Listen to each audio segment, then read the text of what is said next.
اعوذ باللہ من الشیطان الرجیم بسم اللہ الرحمن الرحیم الصلاۃ والسلام علیک یا رسول اللہ وعلی آلک واصحابک یا حبیب اللہ۔ تمام احباب کی خدمت میں میرا سلام عرض ہے۔ آج کا جو ہمارا ٹاپک ہے وہ دنیا کے حوالے سے ہے کہ دنیا کب سے ہے اور دنیا کب تک رہے گی، اور دنیا کی چیزیں جو پیدا کی گئیں یہ کس نے کی، ان کو فنا کرنے والا کون ہے۔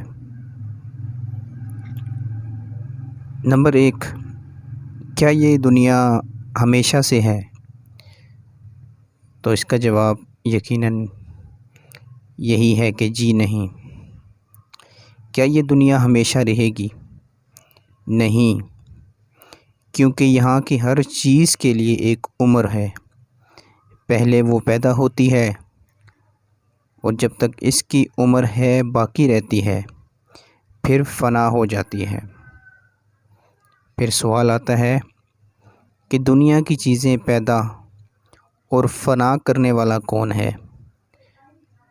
تو یقینی طور پر اس کا جواب ہے اللہ تعالی۔ اب سوال آتا ہے وہ کب پیدا ہوا اور کب تک رہے گا؟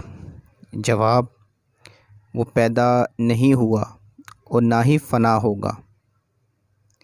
پیدا وہ چیز ہوتی ہے جو پہلے سے نہ ہو، خود سے ہمیشہ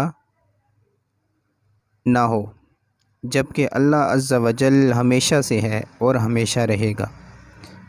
سب کو وہی پیدا کرتا ہے، اسے کسی نے پیدا نہیں کیا۔ وہی سب کو فنا کرتا ہے اور اسے کوئی فنا نہیں کر سکتا، اور اس کا ہونا ضروری ہے، اور عدم یعنی نہ ہونا محال یعنی کہ ناممکن ہے۔